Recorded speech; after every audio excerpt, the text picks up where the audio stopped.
सबको मेरी तरफ से, सारी टीम की तरफ से बहुत ज़्यादा सलाम। खुदा सबको बड़ी बरकत दे। आप सब जो रेगुलरली जूम पे ज्वाइन करते हैं, जो लोग फेसबुक पे देख रहे हैं, खुदावंद आपको बड़ी बरकत दे। हमने लास्ट वीक जेनेसिस चैप्टर 6 का पहला हिस्सा देखा था, यानी उसकी 8 आयत को हमने स्टडी किया। आज हम 9वीं आयत से शुरू करेंगे। कलाम में लिखा है कि नूह का नसब नामा ये है कि नूह मर्द रास्तबाज और अपने जमाना के लोगों में बेऐब था, और नूह खुदा के साथ साथ चलता रहा। इससे 3 बेटे सिम, हाम और याफ्त पैदा हुए, पर जमीन खुदा के आगे नाराज हो गई थी और वो जुल्म से भर गई थी। और खुदा ने जमीन पर नजर की और देखा कि वो नाराज हो गए, क्योंकि हर शख्स ने जमीन पर अपना तरीका बिगाड़ लिया था। खुदा ने नूह से कहा कि तमाम बशर का खात्मा मेरे सामने आन पहुंचा है, क्योंकि इनके सबब से जमीन जुल्म से भर गई। सो देख, मैं जमीन समेत उनको हलाक करूंगा। तू गोफर की लकड़ी की एक किश्ती अपने लिए बना, और इस किश्ती में कोठड़ियां तैयार करना, और उसके अंदर और बाहर राल लगाना। और ऐसा करना है कि किश्ती की लंबाई 300 हाथ, उसकी चौड़ाई 50 हाथ और उसकी ऊंचाई 30 हाथ हो। और इस किश्ती में एक रोशनदान बनाना, और ऊपर से हाथ भर छोड़कर उसे खत्म कर देना। और उस किश्ती का दरवाजा उसके पहलू में रखना, और उसमें 3 दर्जे बनाना, निचला, दूसरा और तीसरा। देख, मैं खुद जमीन पर पानी का तूफान लाने वाला हूँ, ताकि हर बशर को जिसमें जिंदगी का दम है दुनिया से हलाक कर दूं। और सब जो जमीन पर हैं मर जाएंगे, पर तेरे साथ मैं अपना अहद कायम करूंगा। और तू किश्ती में जाना, तू और तेरे साथ तेरे बेटे, तेरी बीवी, तेरे बेटों की बीवियां, और जानवरों की हर किस्म में से दो दो अपने साथ किश्ती में ले लेना, ताकि वो तेरे साथ जीते बचे, वो नर और मादा हो। और परिंदों की हर किस्म में से, और चरिंदों की हर किस्म में से, और जमीन पर रेंगने वालों की हर किस्म में से दो दो तेरे पास आए, ताकि वो जीते बचें। और तू हर तरह के खाने की चीज लेकर अपने पास जमा कर लेना, क्योंकि यही तेरे और उनके खाने को होगा। और नूह ने यूं ही किया, जैसा खुदावन ने उसको हुक्म दिया था, वैसा ही अमल किया। अब यहाँ पर हम एक चीज जाने कि जब ये प्रोफेसी मिली थी, तो नूह 500 साल के थे, जो हमने पढ़ा था चैप्टर 5 की आखिरी वर्ष में।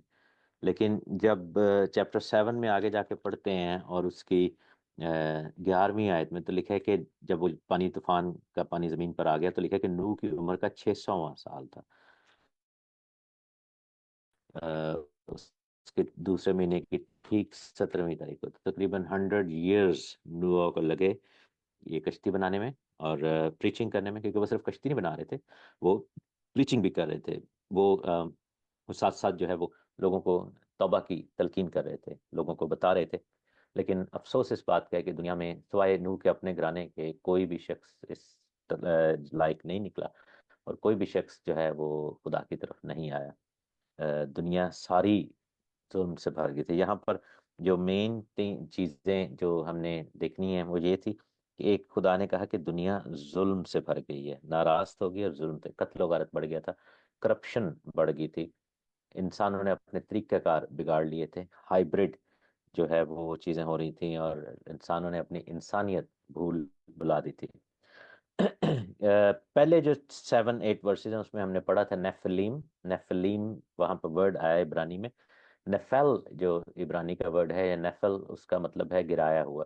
तो जब हम वर्ड नेफलीम पढ़ते हैं तो ये गिराए हुए रिश्ते थे। तो सो लिखे ना कि वहां पर जमीन पर नेफलीम थे, और जबार थे जिनको नेफलीम कहा गया है इब्रानी जुबान में। और नफेल का मतलब गिरा हुआ है या गिराया हुआ है, यानी कि आसमान से जैसे कोई गिरे तो उसको नफेल कहते हैं इब्रानी जुबान में। तो यो वहां पर लोग हाइब्रिड पैदा हुए थे और नाफरमान लोग थे सारे। जो इनिशियल बदरूहों की जो खेप है, वो बेसिकली कहा जाता है कि ये इन तमाम लोगों की रूहें हैं। जो स्कॉलर्स हैं इस चीज़ पर बिलीव करते हैं कि दुनिया में जो बुरी तासीरें, गंदी बदरूहें रोम अराउंड करती हैं, या अथाह गड्ढे से निकलती हैं, या ज़मीन के नीचे के इलाकों जिसको आलम रवा कहा जाता है और इब्लीस के कब्जे में है, ये वो तमाम लोगों की रूहें थी। और एक चीज़ आपको समझने की ज़रूरत है कि बदरू के पास जो है एक चीज़ की कमी है, वो है बॉडी की। जब हम स्पिरिचुअल वॉरफेयर को देखते हैं, तो वो जो क्रेव करती हैं वो बॉडी को क्रेव करती हैं। हम देखें कि एक दफ़ा खुदा यीशु मसीह ग्रासीनियों के इलाका में थे, और वहाँ पर एक शख्स जिसमें लश्कर था 2000 के करीब, बदरूएं थीं, और वहां पर जब उनको निकालने लगे तो उन्होंने खुदावंद से कहा कि तू वक्त से पहले हमें अजाब में ना डाल। और तो उन्होंने रिक्वेस्ट की कि हमें यहाँ पर एक सूअरों का गौल चल रहा है, हमें उनमें ही जाने दे। तो जब हम स्पिरिचुअल वॉरफेयर को डीपली स्टडी करें तो ये बॉडीज को क्रेव करती हैं डीमंस, फिजिकल टच को और फिजिकल जो डिजायर्स हैं उनकी, उनको क्रेव करती हैं। लेकिन ऑब्वियसली चूंकि वो बुरी तासीर है, उनके पास कॉन्शियस है लेकिन वो स्पिरिट बीइंग्स है, तो वो कुछ कर नहीं सकते, they can't do anything about it. लेकिन उस वक्त उन्होंने they compromise on the lesser body. वो उस वक्त जो सूरों की बॉडी थी एक तरह से जानवरों की, उनकी प्रेफरेंस है कि वो इंसानों की बॉडी में, लेकिन ऑब्वियसली जानवरों में भी जा सकती हैं, जो कि बाइबल में एक बहुत बड़ा टॉपिक है, डिमोनोलॉजी का टॉपिक है। इस पे कभी सीरीज हम चलाएंगे, टॉपिकल स्टडी जब हम करेंगे। तो रीजन क्या है कि अगर फर्ज करें एक झूठ बोलने वाली, झूठ की गंदी बदबू है, क्योंकि कुछ लोग होते हैं वैसे ही झूठ बोलते हैं, कुछ लोगों को झूठ बोलने की कंपल्शन होती है, वो एक तरह से, यानी कि वो हर वक्त ही बोलते हैं क्योंकि वो झूठ की स्पिरिट उनमें होती है। वो झूठ की स्पिरिट को किस चीज़ की जरूरत है? उसको एक जुबान की जरूरत है और एक ऐसे दिमाग की जरूरत है जिसमें खराफात भरी हो। और अगर कोई जो गुस्से की बदरू है उसको भी एक बॉडी की जरूरत है, जो कि कत्लो गारत की या मारपीट करने वाली बदरू है उसको भी बॉडी की जरूरत है ये सब कुछ करने के लिए। तो क्या है कि वो अपने जो ये बुरी ख्वाहिशात हैं उनको बरलाने के लिए दे नीड होस्टिंग, और होस्ट जो है वो उनको वो लोग मिल जाते हैं जो कि अपनी ख्वाहिशात में फंस कर या खिंच कर ऐसा मौका फ्राहम करते हैं उन गंदी तासीरों को कि वो उनकी ज़िंदगी के उस हिस्से पर काबिज हो जाती हैं, और जो एक आपकी ज़िंदगी का कमज़ोर हिस्सा है। तो यहाँ पर जो स्पिरिट्स थी, क्योंकि ऑब्वियसली जब यहाँ पर ये तूफान आया तो सारे लोग मर गए, वो जितने भी लोग थे, चाहे वो हाइब्रिड थे चाहे वो नॉन हाइब्रिड थे, गुनाहगार खताकार सब भी थे, नाफरमान थे। तो उन सबको जो है वो डिस्ट्रॉय कर दिया गया। और इनकी जो गंदी, इनकी बदरूहें जो थी वो, लाइक इनकी रूहें जो थी वो बदरूहें बन गई, और फिर ये इब्लीस के कारिंदे बन चुके हैं। और इनके बारे में थोड़ा सा जिक्र करूं, क्योंकि जब यीशु मसीह ने डाकू से कहा था, और हम बहुत जल्द यौम सलीब गुड फ्राइडे भी मनाएंगे, तो हम देखते हैं कि जब डाकू के साथ खुदा यीशु मसीह सलीब पर लटके हुए थे तो डाकू ने तौबा कर ली वहां पर, उसने कहा कि तू अपनी बादशाही में मुझे याद रखना। तो वहां पर हम देखते हैं यीशु ने कहा था तू आज ही मेरे साथ फिरदौस में होगा। तो तीन, हर चीज तीन में बनी, हमने शुरू में ये सीखा भी था पहले चैप्टर में कि तीन आसमान हैं, जमीन के तीन हिस्से हैं, जिसमें खुश्की है, जिसमें पानी है और जिसमें फिजा है। इसी तरह जमीन के नीचे के इलाके भी तीन हैं, एक जहन्नुम था, दूसरा फिरदौस था जिसको इब्राहिम की गोद, और बीच में अथाह गढ़ा। इसकी डिटेल हमें लाजर और अमीर आदमी की कहानी लूका 16 बाब में मिलती है जब हम वहां पर देख। तो जब यीशु मसीह ने कहा था कि तू आज ही मेरे साथ फिरदौस में होगा, तो वो हेवन की बात नहीं हो रही थी, वो जमीन के नीचे का इलाका जिसको इब्राहिम की गोद या फिरदौस कहा गया है वो कहलाया। लेकिन हम फिर देखते हैं कि ग्रंथियों के खत में, उसके दूसरा ग्रंथी 10 बाब में, जब पौलुस रसूल तीसरे आसमान पर गए तो वहां पर फिरदौस का जिक्र आसमान में आता है।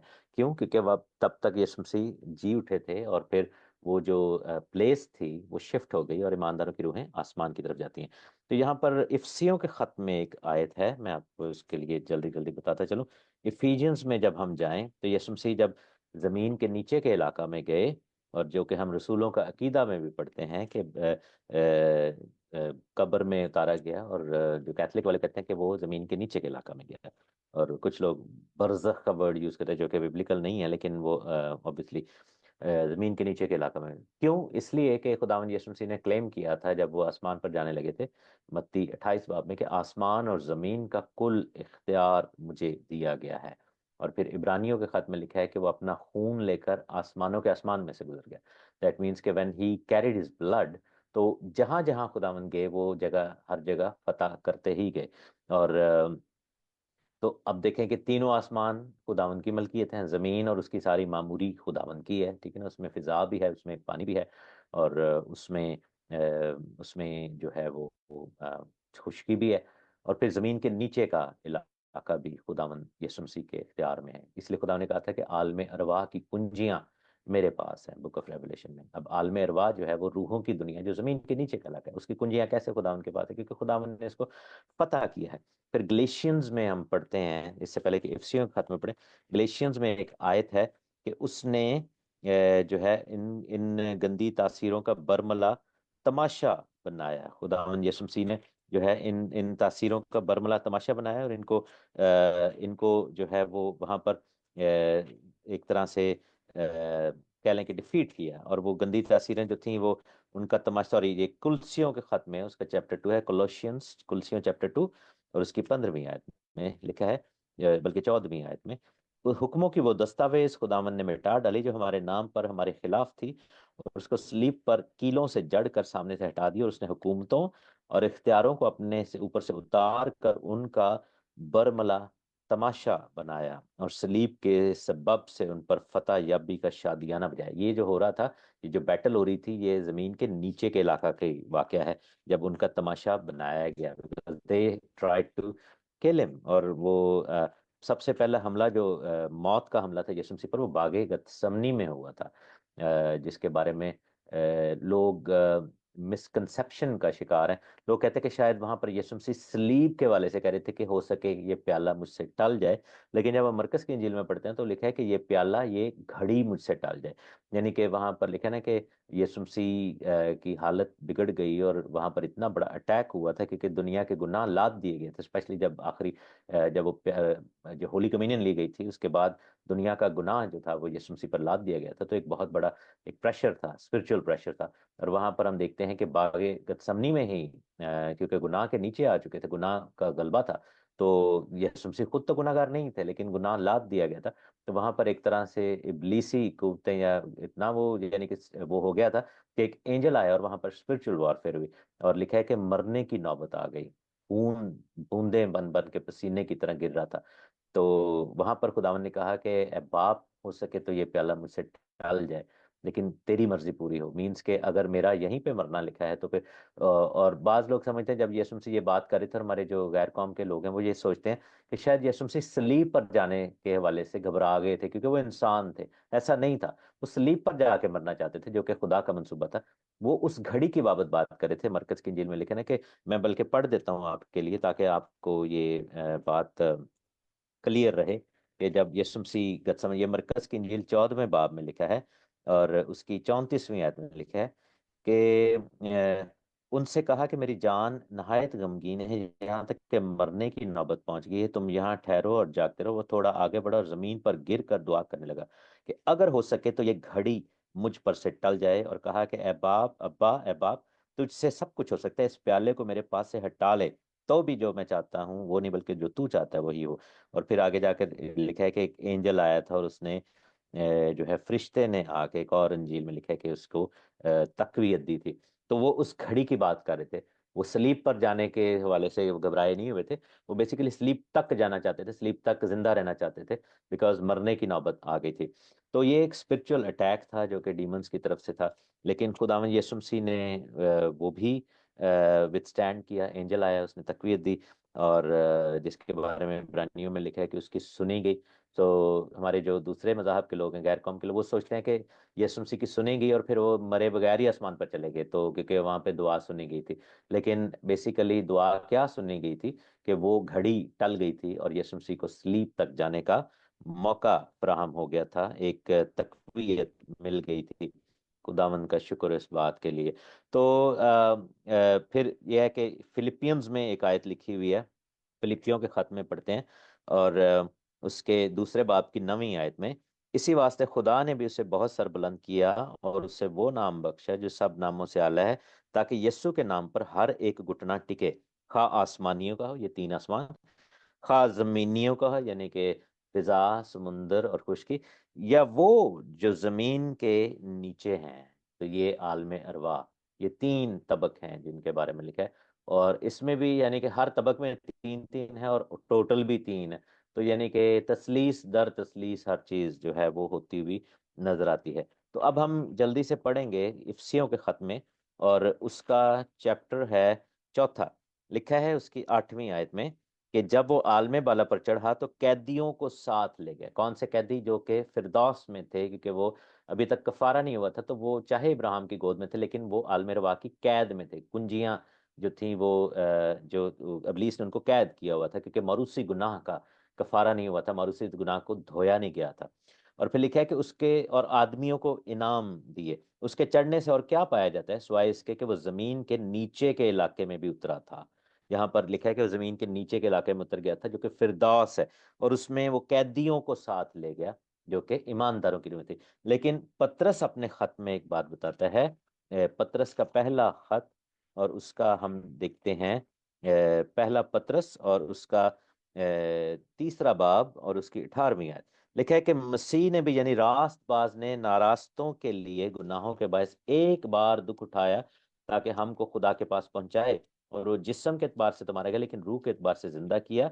इसी में उसने जाकर उन कैदी रूहों में, अब ये दूसरी तरह की कैदी रूह हैं, एक तो फिरदौस वाली हैं, दूसरा जो कि जहन्नुम के अंदर थी। तो वहां पे लिखे कि उन कैदी रूहों में मुनादी की जो उस अगले जमाने में नाफरमान थी, जब खुदा नूह के वक्त में तहम्मुल करके ठहरा रहा था और वो किश्ती तैयार हो रही थी, जिस पर सवार होकर थोड़े से आदमी, यानी 8 जाने पानी के वसीला से बची। ये उसी पानी का मुशाबा भी, यानी बपतिस्मा यीशु मसीह के जी उठने के वसीला से अब तुम्हें बचाता है। तो वो जो अमल हो रहा था वो दुनिया का एक बैप्टिज्म हो रहा था, दुनिया को पानी से बैप्टाइज किया जा रहा था, बॉर्न अगेन किया जा रहा था। यानी कि उसके हवाले से मैं भी आपको एक सेकंड में बताता हूँ।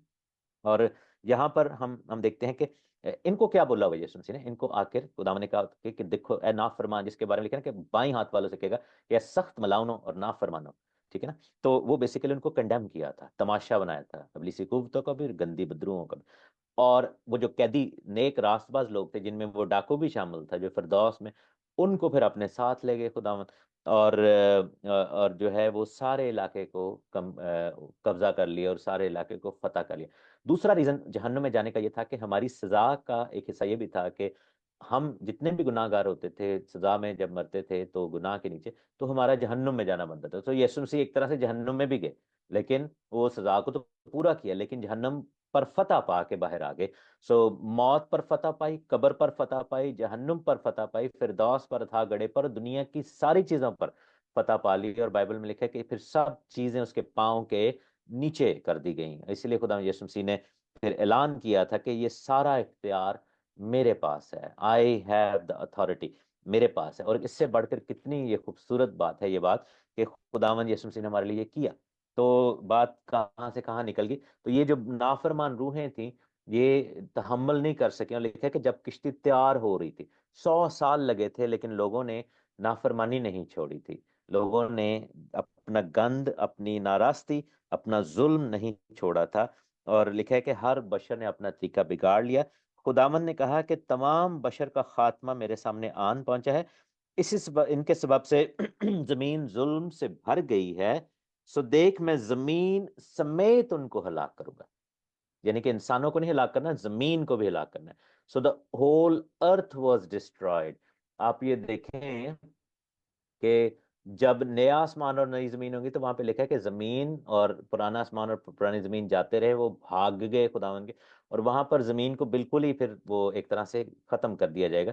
लेकिन यहाँ पर अर्थ को डिस्ट्रॉय किया गया, और जो कुछ भी जमीन पर था सब कुछ, यानी कि सिर्फ इंसान को नहीं डिस्ट्रॉय किया गया या नस्ल इंसानी को जो कि बिगड़ चुकी थी, बल्कि जमीन को भी डिस्ट्रॉय किया गया। और इसी बात को पौलुस कहते हैं, सॉरी पतरस कहते हैं कि एक बपतिस्मा दिया गया, और बपतिस्मा का मुशाबत है। तो बपतिस्मा, जो किश्ती में लोग थे वो भी ले रहे थे एक तरह से, क्योंकि चारों तरफ से पानी से घिरे हुए थे और वो किश्ती में थे।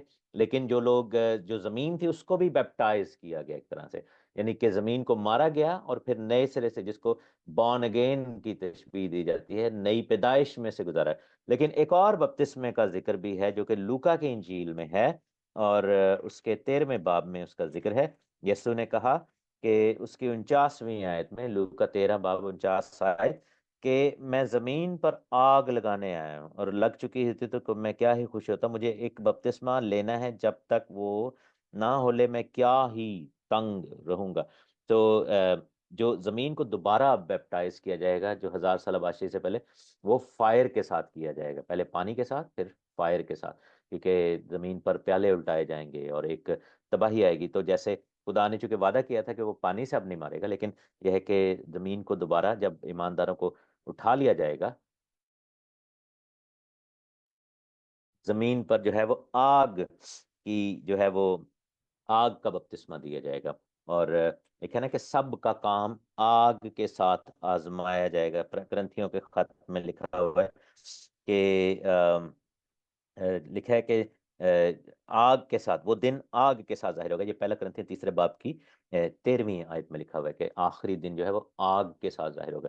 सो लेकिन हमारे लिए क्या पैगाम है? हमारे लिए ये साया की किताब उसके 43वें बाब में खुदावन ने पैगाम दिया कि ए याकूब, खुदावन जिसने तुझको पैदा किया है, जिसने उसे ए इसराइल तुझको बनाया है, यूं फरमाता है कि खौफ ना कर, क्योंकि मैंने तेरा फिदिया दिया है, मैंने तेरा नाम लेकर तुझे बुलाया है, तू मेरा है। जब तू सैलाब में से गुजरेगा तो मैं तेरे साथ होऊंगा, जब तू नदियों को अबूर करेगा तो वो तुझे नहीं डुबाएंगी, जब तू आग पर चलेगा तो तुझे आंच ना लगेगी और शोला तुझे ना जलाएगा। आप ये देखें कि पानी ने सारी दुनिया को खत्म कर दिया, लेकिन रास्तबाज बच गए। दानियल के दोस्त आग में फेंके गए, लेकिन रास्तबाज थे, वो बच गए। आखिरी जमाना में कलीसिया जब मुसीबतें आएंगी तो वो भी बचा ली जाएगी, क्योंकि हमारे पास बार बार ऐसे एग्जाम्पल्स हैं कि दुनिया तो मुसीबत में से गुजरी, लेकिन ईमानदार जो थे वो बच गए। अच्छा, आगे जाकर फिर लिखा है कि गोफर की लकड़ी की एक किश्ती अपने लिए बनाना, और इस किश्ती में कोठियां बनाना, और उसके अंदर और बाहर राल लगाना। ये रेड कलर की जो है वो मिट्टी होती थी, उसको लेप किया गया था, और वो बड़ी पक्की थी, इट्स लाइक सीमेंट की तरह थी। तो राल लगाएगी, और किश्ती दूर से ऐसा लगता था कि रेड कलर का एक बहुत बड़ा कोई कॉफिन है, क्योंकि उसकी लंबाई ऐसी थी, यानी कि बहुत लंबी सी थी और थोड़ी हाइट की थी, और एक ताबूत की तरह लिखती थी। और यही सिचुएशन हमें मूसा नबी की पैदाइश के मौके पर मिलती है। जब मूसा नबी को पानी में डाला गया तो अगेन वो बैप्टिज्म वाला सीन, और मौत और पानी और ये सब कुछ। एक्सodus खरूज दूसरा बाब और उसकी तीसरी आयत में लिखा है कि जब उसे और ज्यादा छुपा ना सकी तो उसे सरकंडों का एक टोकरा लिया, उस पर चिकनी मिट्टी और राल लगा कर लड़के को उसमें रखा। अब यहाँ पर हम देखते हैं कि वही उसका मिनिएचर वर्जन, जो कि जो नोआज आर्क है, उस उसका एक मिनिएचर वर्जन जो है हमें वहां पर मोजेस बास्केट में नजर आता है। फिर हम देखते हैं कि यही इसके एक और वर्जन हमें नजर आता है, जिसको आर्क ऑफ कवनेंट कहते हैं। सो जो किश्ती थी वो एक संदूक की तरह थी, एक ताबूत की तरह थी। वही चीज जो है मूसा नबी को बचाने में भी काम आई। और फिर हम देखते हैं कि आर्क ऑफ कवनेंट जो था वो भी इस चीज की तरफ इशारा करता है। और रीजन इसलिए कि ये जो राल लगाई गई, वहां पर जो वर्ड आया इब्रानी वो है कोफर, कफार, यानी जिससे वर्ड कफारा निकला है, कपोर निकला है इब्रानी में। तो कुफर जो है या कोफर, जिसको वर्ड है जिसका मतलब है टू कवर समथिंग, वहां पर कवर किया गया। तो बेसिकली वो जो रेड कलर की मिट्टी लेप की गई थी कश्ती के, वो एक तरह से यीशु मसीह के लहू का निशान है। और यीशु मसीह की जो बॉडी जब कब्र में रखेगी उस चीज का निशान है। और हम देखते हैं कि अहद का संदूक भी इसी चीज का निशान था, और उसको उस पर जो कफारे का जो कुशन था या सीट थी, जिसको ऊपर एक वो जगह थी जिसपे खून डाला जाता था यौम कफारा वाले दिन। तो वो बेसिकली उसको कुर्बान गाह का जो है वो उसके ऊपर, यानी कि जो आर्क ऑफ कवनेंट था, अहद का संदूक था, उसके ऊपर जो मर्सी सीट थी उसके ऊपर खून डाले। तो वहां पर भी लफ्ज कुफर ही आया है, जिसका मतलब कफारा है उर्दू में। तो ये सारी चीजें कनेक्टेड हैं। ये कश्ती यीशु मसीह को भी जाहिर करती है, क्योंकि लिखा है ना कि उसका दरवाजा पहलू में रखना। यीशु मसीह जब मरे तो उनके पहलू में नेजा मारा गया। हम देखते हैं कि जब आदम पर नींद भेजी गई तो उसके पहलू में जो है से हवा को निकाला गया। और हम ये देखते हैं कि जब ये किश्ती टिक गई पहाड़ पर, और अरारात के पहाड़ पर जब तूफान गुजर गया, जब मौत टल गई, और वहां पर कफारा एक तरह से हुआ, जो कि और फिर हम देखते हैं कि जैसे पास ओवर के टाइम पे मौत टल गई और लहू से बच गए लोग, तो वो जो पहलू का दरवाजा था वो खुला, और उसमें से कलीसिया जो है बाहर आई। नू के दौर की कलीसिया, वहां पर नू की फैमिली बाहर है, ईमानदार बाहर है। हम देखते हैं कि जब यीशु मसीह की सूली उस पहाड़ पर टिक गई, जैसे हम देखते हैं किश्ती पहाड़ पर टिकी, तो वहां पर उसके पहलू से पानी और खून बह निकला और कलीसिया का जन्म हुआ। फिर हम देखते हैं कि किश्ती को 3 दर्जात में बनाया गया, जो कि हेवंस को जाहिर करते हैं, अर्थ को जाहिर करते हैं और अर्थ के नीचे के इलाके को जाहिर करते हैं, और जो कि तसलीस को जाहिर करते हैं। और खुदावंद ने कहा कि तूफान आने वाला है, पानी आने वाला है। और आप ये देखें, और जब मैं किश्ती के बारे में पढ़ता हूँ मुझे लॉकडाउन का टाइम याद आता है, जब हम कोविड के दिनों में से गुजर रहे थे। लोग अपने घरों में कैद थे और बाहर नहीं थे निकल सकते। और मैंने सोचा कि मैंने दुआ कर रहा था तो मुझे खुदा ने दिखाया कि सबसे पहला लॉकडाउन तो नूह और उसकी फैमिली ने देखा। पूरा साल वो किश्ती में रहे, बाहर ही नहीं थे निकल सकते, खाना स्टोर किया हुआ था। और आप ये देखें कि लॉकडाउन में बनी इसराइल लॉकडाउन में थे, जब लिखा है कि 3 दिन 3 रात अंधेरा रहा, पूरे मुल्क में अंधेरा रहा। और इतना डार्क अंधेरा था, वो स्पेशल कोई स्पिरिचुअल डार्कनेस थी कि लिखा है कि अंधेरे को टच किया जा सकता था। इट्स लाइक इट वाजंट कि सिर्फ अंधेरा था, इट्स लाइक कि वो फिजा में ऐसा कुछ था कि वहां पर बुक ऑफ एक्सोडस में लिखा है कि people could touch the darkness, यानी कि वो अंधेरे को टच कर सकते थे, छू सकते थे। It was a strange kind of strong hold.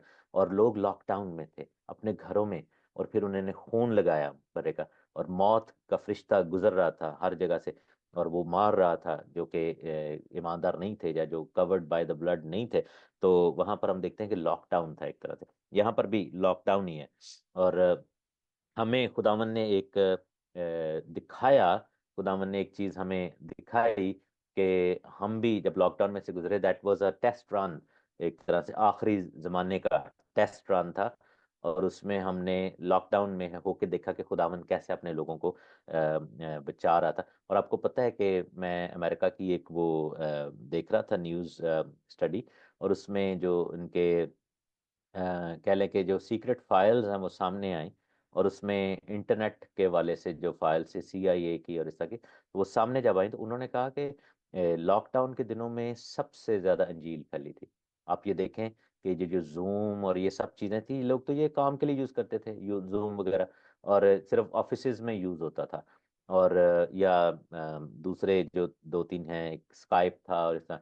तो सडनली जूम के शेयर्स ऊपर चले गए, दुनिया जहान में लोगों ने जूम पर इबादतें शुरू कर दी, और जो चर्चेस थे वो बंद हो चुके। और ऐसे ऐसे लोग इबादतों में बैठना शुरू हो गए जो कि लाइक अगर वो चर्च नहीं जा पाते थे, वंस ईयर ही जाते होंगे, वो कहते हैं ना बड़े दिन जाने, तो वो वाला हिसाब होगा। लेकिन जूम पे लोगों ने बातें शुरू कर दी, क्यों? क्योंकि आखिरी जमाना में बाइबल में लिखा है मुकाशफा 14 बाब में कि इंजील हवा पर जो है, हवा में फरिश्ता उड़ते हुए देखा जिसके हाथ में इंजील थी। सो एयर वेव्स के अंदर इंजील चली गई। आप ये देखें कि ये जो जूम है, ये जो ट्रांसमिशन है, ये जो हम स्ट्रीमिंग करते हैं, ये एयर वेव्स है, ये बेसिकली ऑन एयर, या कहते हैं ना ऑन एयर है, इस वक्त लाइव है। तो ऑन एयर का मतलब यह है कि we are using the air waves to preach the gospel. लेकिन बाइबल में हमें यह भी बताया गया है कि हवा की अमलदारी का हाकिम कौन है? वो शैतान है। हवा की अमलदारी, क्योंकि आप ये देखें कि जितना मीडिया, जितना ये मल्टी मीडिया, सोशल मीडिया, ये सब इब्लीसी कुव्वतें कंट्रोल कर रही हैं, क्योंकि ये खुदा के लिए तो नहीं बनाई गई चीजें। ये इसमें जितना ज्यादा गंद और जितनी ज्यादा बैड प्रोजेक्शन हो रही है, ये तो इब्लीस ही कर रहे हैं ना। लेकिन खुदा के फरजंद, बाइबल में लिखा है कि बादशाही के फरजंद वो जोर मार के छीन लेते हैं। हमने क्या किया कि वही चीज जो नाराजगी के लिए बनाई गई, हमने उसको, या दुनियादारी के लिए बनाएगी, हमने उसको खुदा के काम के लिए यूज करना शुरू कर दिया। तो सबसे ज्यादा इंजील फैली। और दूसरा ये उन्होंने देखा, कंट्रीज लाइक ईरान, अफगानिस्तान, और अफगानिस्तान शायद इतना नहीं था, ईरान जहाँ पे इंटरनेट था, और इराक और सऊदी, वहां पर लोगों ने बाइबल्स डाउनलोड करनी शुरू कर दी ऑनलाइन। और करोड़ों की तादाद में जो है, क्योंकि एक और चीज भी थी कि बिब्लिकल एस्केटोलॉजी, या बाइबल की जो आखिरी जमाने की तालीम है, वो लोगों को समझ आनी शुरू होगी, फैल रही थी। तो लोगों ने पढ़ना शुरू कर दिया खुदा के लिए। पीपल स्टार्टेड बिलीविंग कि हाँ, ये जो क्रिश्चियन लोग बात करते हैं, ये वही कुछ हो रहा है। तो यहाँ पर यही हुआ कि जो किश्ती थी, ये इस चीज का निशान थी कि जो है वहां पर लॉकडाउन था, लेकिन खुदावन बचाने को था। खुदावन ने जो है वो अपना काम करना था। और फिर खुदावन ने कहा कि जो जमीन पर लोग हैं वो सारे मर जाएंगे, अपना अहद कायम करूंगा, और तू किश्ती में चले जाना, तू और तेरे बेटियां और बेटे और उनकी बीवियां, एक्सेट्रा एक्सेट्रा। और फिर आगे जाकर हम देखते हैं कि जानदारों में से भी सब, यानी कि चाहे वो चौपाए थे, चाहे वो चरिंदे थे या परिंदे थे, और उसके अलावा हम देखते हैं कि चाहे वो डोमेस्टिकेटेड एनिमल्स थे, चाहे वो वाइल्ड एनिमल्स थे, वो सारे, और रेंगने वाले कीड़ों तक को खुदावन लेकर आया और उनको बचाया वहां पे किश्ती में, जो है, क्योंकि एवरीथिंग वाज बीइंग रीसेट। जमीन को नई पैदाइश में से गुजारना था। और फिर ये है कि नूह और उसकी फैमिली भी एक तरह से कब्र में चले गए, ताबूत में चले गए, और फिर नई पैदाइश के वसीला से बायस। तो वहां पर एक बहुत ही जबरदस्त पहला स्टेप ऑफ बॉर्न अगेन का जो है खुदावन ने दिखाया। और इसमें बहुत सारी चीजें खुदावन यीशु मसीह को जाहिर करती हैं। आखिरी जमाना में भी होगा, क्यों? यीशु मसीह ने खुद कहा था, मत्ती 24 बाब में 25 बाब में पढ़े तो लिखा है कि आखिरी जमाने में ऐसा ही होगा जैसे नूह के दिनों में होता था, नूह के दिनों में हुआ था, और लूत के दिनों में। तो नूह के दिनों में यही हुआ था कि दुनिया सारी तबाह हो गई थी। ऑब्वियसली तब पानी से तबाह हुई थी। उसके बाद जो है वो आग से होगी। और आखिरी जमाना में हम देखेंगे कि जैसे नूह के दिनों में रास्तबाजों को, ईमानदारों को बचाया गया, हमें भी बचाया जाएगा। और यूहन्ना ने मत्ती 3 बाब में लिखा है कि मैं तो पानी से बपतिस्मा देता आया हूँ, जो आएगा वो आग से बपतिस्मा देगा। वो रूल कुदस की बात नहीं हो रही थी, वो बेसिकली यूहन्ना यही दो एग्जाम्पल दे रहे थे कि पहला जो था वो पानी से हुआ था, जो दुनिया की क्लेंजिंग, अब आग से होगी, जिसके बारे में पौलुस रसूल ये बात करते हैं। तो बहुत लोग जो है वो इस चीज को समझते हैं कि शायद वो होली स्पिरिट बैप्टिज्म की बात हो रही थी, लेकिन वहां पर लिखा है कि मैं आपके लिए पढ़ देता हूँ ताकि थोड़ा सा आपको क्लैरिटी उसमें मिल जाए। मत्ती की इंजील, उसके हम जाते हैं तीसरे बाब में, उसकी 11वीं आयत में, मैं तो तुमको तौबा के लिए पानी से बपतिस्मा देता हूँ, लेकिन जो मेरे बाद आता है वो मुझसे जोर आवर है, मैं उसकी जूतियां उठाने के लायक नहीं हूं। वो तुमको रूल कुदस और आग से ये दो अलहदा बपतिस्मे हैं। एक रूल कुदस का बपतिस्मा जो कि खुदा ने दिया, और फिर लिखा है और आग से बपतिस्मा देगा। वो आग वाला क्या है? वो आखिरी जमाने की जो क्लेंजिंग ऑफ द वर्ल्ड है, क्योंकि 1000 साल की बादशाही से पहले जमीन को फिर क्लेंस किया जाएगा, और वो आग से इस दफा किया जाएगा। तो ये बेसिकली इसमें ये जो थी, वहां पर दो बपतिस्मों का जिक्र है, क्योंकि बहुत सारे लोग जो है वो समझते हैं कि आग का बपतिस्मा शायद होली स्पिरिट बैप्टिज्म की बात, वो रीजन बीइंग के वो आग की फटती हुई जुबानें नजर आई थी उनको, तो वो समझते हैं कि शायद उसकी तरफ इशारा है। लेकिन वहां पर रूल को जिसका अलहदा जिक्र है, और आग के बैप्टिज्म का अलहदा जिक्र है। एक और चीज यहाँ पर लिखा है कि खुदावन ने कहा कि तू किश्ती में जाना, और तेरे साथ जो भी चीजें होंगी वो नर और मादा होंगी। तो ये जो ये कह लें कि एक तरह से नफी है हम जिन्स परस्ती की, ये जो दुनिया में तालीमात हैं, क्योंकि वो हर चीज को खुदा ने दो जेंडर्स में बनाया। तो आजकल के लोग बच्चे कंफ्यूज हैं और पता नहीं क्या क्या कि जी 120 जेंडर हो गए ना, 100, लेकिन दो ही हैं, नर और मादा। और यही चीज जो थी। और आखिरी चीज मैं करूंगा, क्योंकि उससे इसके बाद हम क्वेश्चन एंड आंसर्स लेंगे। 7वें बाब की सिर्फ पहली आयत में पढ़ूंगा। बाइबल में लिखा है खुदा ने, यानी कि 6ठे बाब में लिखा है कि तू किश्ती में जाना। 18वीं आयत में, मैं तेरे साथ अपना अहद बांधूंगा, कायम करूंगा, और तू किश्ती में जाना, go inside the the arc. यहाँ पर 7वें बाब की पहली आयत में लिखा है खुदावन ने नूह से कहा कि तू अपने पूरे खानदान के साथ किश्ती में आ, क्योंकि मैंने तुझी को अपने सामने जमाने में रास्तबाज देखा। सो प्रीचिंग टाइम वो ये है कि 6ठे में कहा कि तू किश्ती में जा। अभी किश्ती बनी नहीं थी, लेकिन जब किश्ती बन के तैयार हो गई थी और तूफान आने को था, खुदावन ने कहा किश्ती में आ। इस चीज को समझने की कोशिश करें। जब आप एक जगह, जैसे एक कमरा है, आप उस कमरे से बाहर खड़े हैं और आप किसी सेकंड पर्सन को कहते हैं कि गो इनसाइड द रूम, उसमें जा। लेकिन अगर आप कमरे के अंदर हैं तब आप कह सकते हैं कमरे में आ। ठीक है ना? तो आप ये देखें कि इससे पहले कि नूह और उसका घराना किश्ती में एंटर होता, गॉड एंटर द आर्क, खुदावन आर्क में गया।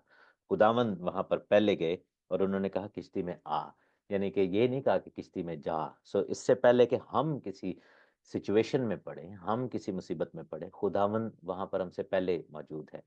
ही is the one who is going to sustain us. और वो हमें जो है वो, आप ये देखें कि जब दानियल और उसके दोस्तों को आग में फेंका गया, तो वहां पर लिखा हुआ है कि बादशाह उठ के खड़ा हो गया, उसने कहा कि हमने तो 3 बंदे फेंके थे, ये चौथा कौन है इनके साथ? और वहां पर लिखा है कि उसने कहा कि इसकी शक्ल तो इलाहजाद की है, यानी कि ही लुक्स गॉडली, ये तो डिवाइन लग रहा है बंदा।